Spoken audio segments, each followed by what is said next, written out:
Hello guys and welcome back to What If Civilization Started Over. In the last episode, well, we continued in with World War 3, and that is what we're going to do straight away. Nothing needing to talk. And what we're going to see, well, we're going to see the fall of, finally the fall of Texas. And well, it is not pretty. The Americans, the Californians, the Mexicans, and well, Louisiana is no more, or not no more, but they're not doing as much damage. And eventually, this area is completely taken over by the different countries. And these guys all sign a ceasefire. Their relations aren't fantastic, but it's okay. They don't completely hate each other. And I'm not going to draw in the borders, but just know this is done. Now the other area that is very close to being done, this African country, after eventually a lot of fighting, we even see the kind of a revolution for the old. If you guys remember, this is a part, or was a part of Morocco, and now Moroccan people that want to be once again part of the Great Morocco Empire are starting to revolt in these areas. Now, this is not very good for the gold team either, but to be honest, they couldn't really care. Don't really care because they don't think they could be that strong. And eventually, the blue team is just going to be demolished, and that is a second diamond team country that has collapsed. Or actually, no, third. Yeah, it's not looking good for the diamond team. Inside of America, it's already not good. Inside of Northern Africa, very not good. Inside of Southern Africa, however, they are doing a lot better. And these countries, this is now, well, yeah, they're not doing very well. And eventually, well, as we know, these guys were putting down any other religions. But now the religions are making kind of like a... There were always these religions in these areas, but they were just kind of suppressed by them. And so very quickly we see large amounts of basically religion revolution in these areas. We see this all becoming purple, and most of it is becoming this light blue. However, some areas of it are going to kind of stay, obviously, because some people are that religion, but large amounts of it are going to be turned back to what they originally were. And this country, basically, large pockets of revolt, or one large pocket of revolt is going to happen, and it is going to spread like fire very quickly. We already saw one revolt, and eventually this country, one of the worst countries in history, is going to fall over to these guys. And now it's only these guys. Oh well. Oh, yep, great. Fantastic. Yep.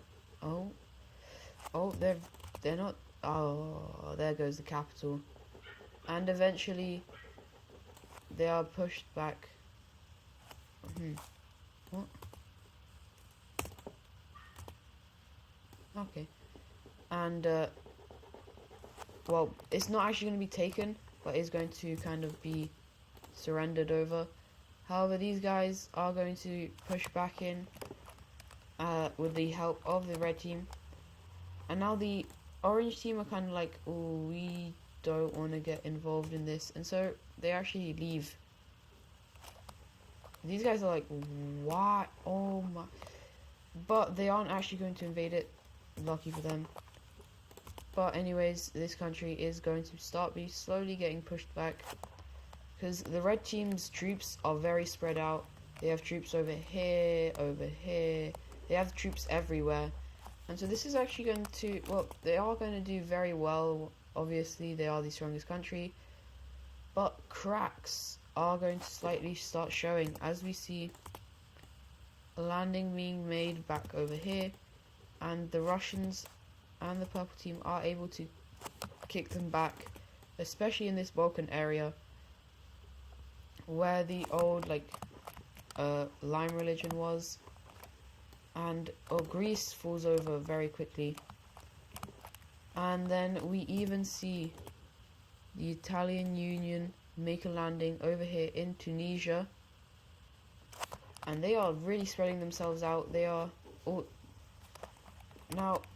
they are spreading themselves out basically, but this is costly as the French team, who wasn't really meant to be that strong, completely kicks out the Russians from this area and even start to make an advance into the Russian puppet. Now down here,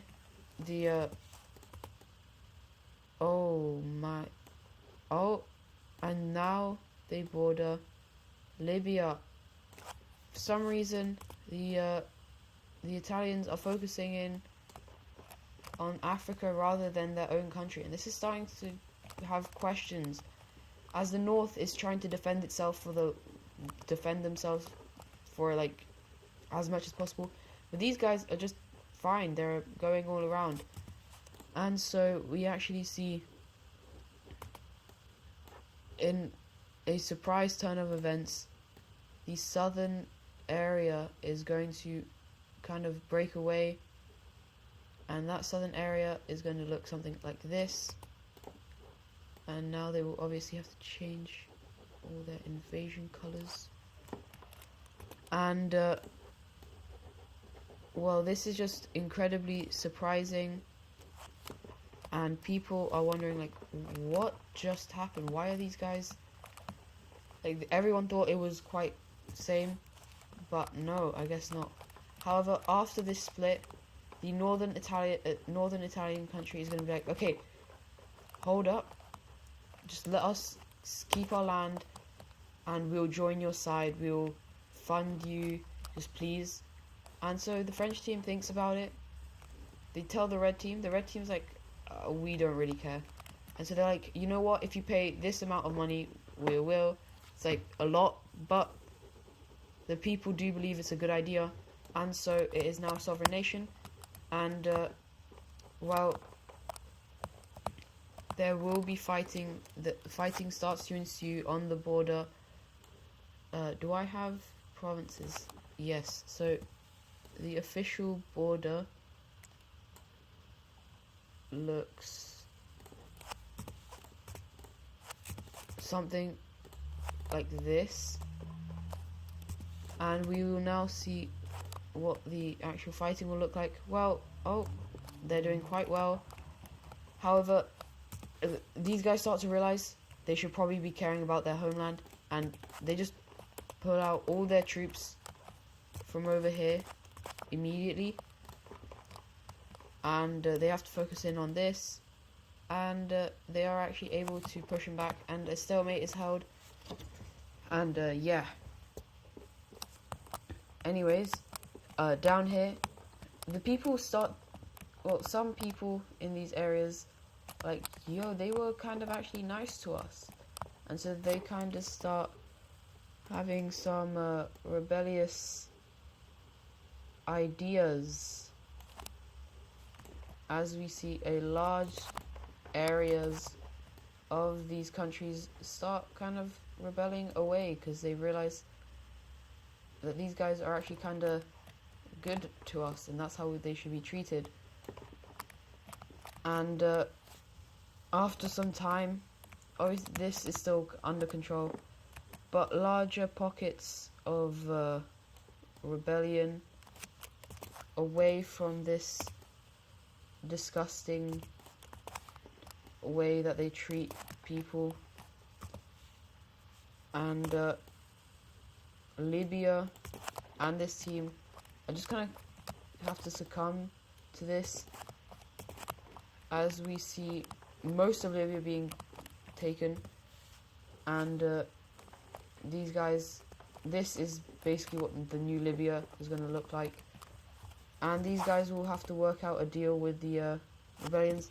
As we actually, however, see Portugal very quickly taking quite a decent amount of land, fighting some of the rebellions, but they say it's for peacekeeping, but we just know they're power hungry.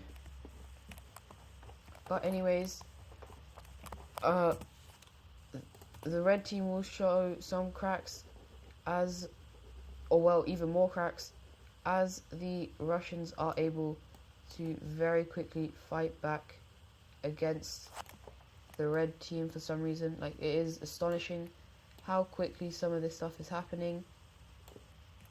And oh wait, I forgot, this area is nuked, so it's all like that.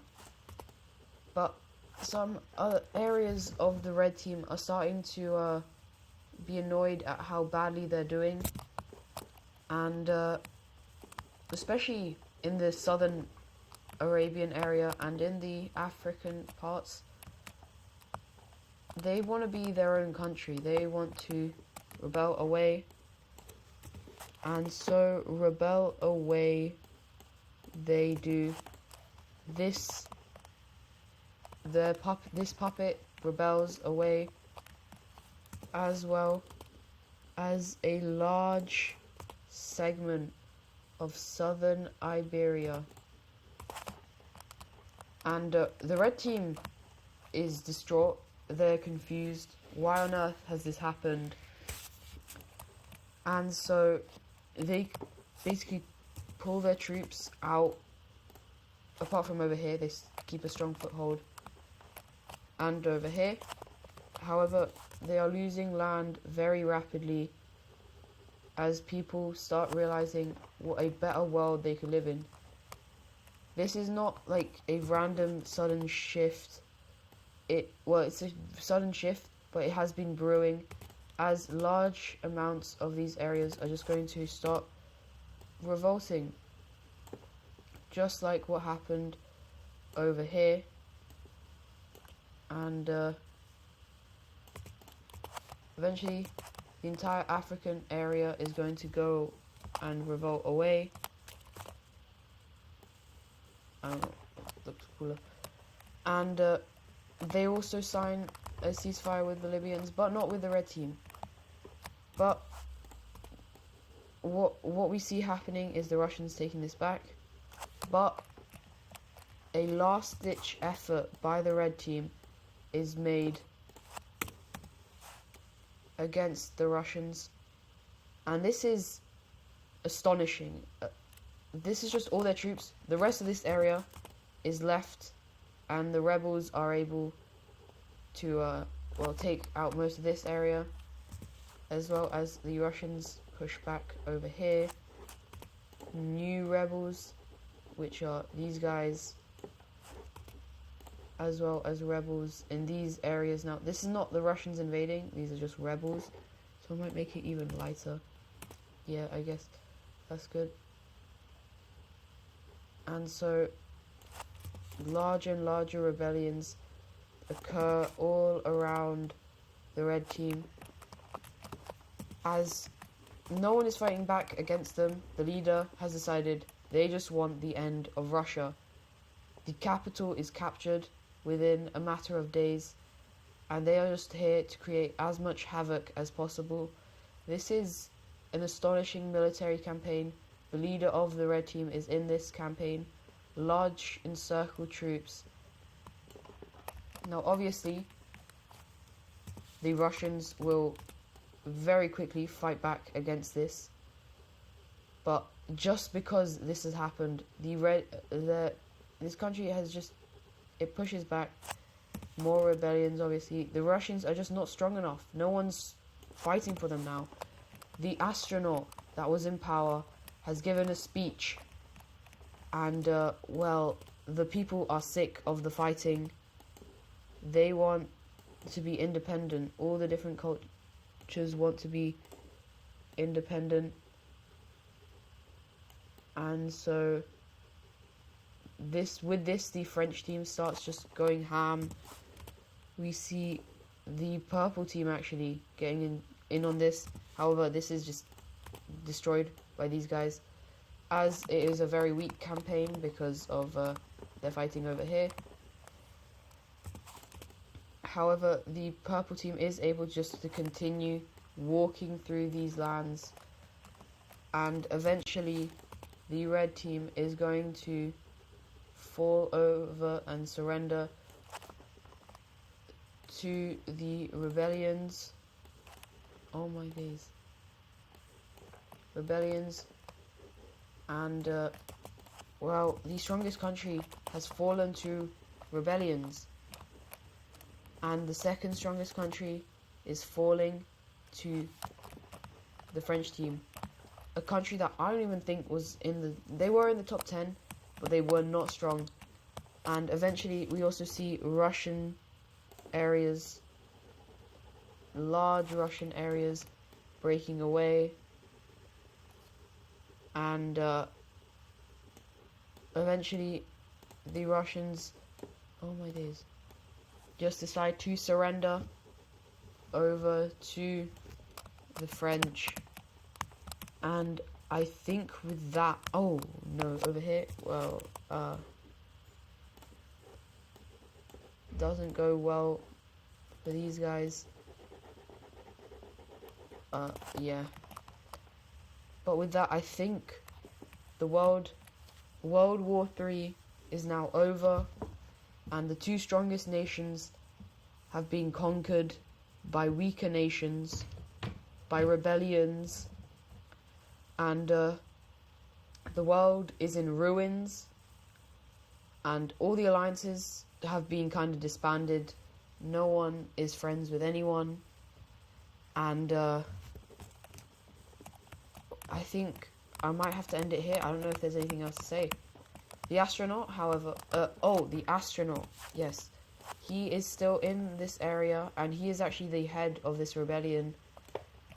However, people start to see the flaws in his thing, and so instead of what he thought would happen, him becoming the ruler of all of this Russian state is just going to be partitioned, is going to explode into a bunch of different pieces, and eventually the astronaut is killed by some French soldiers, and yeah. Anyways, thank you guys for watching, and I'll show you guys the peace treaty in the next episode. Goodbye.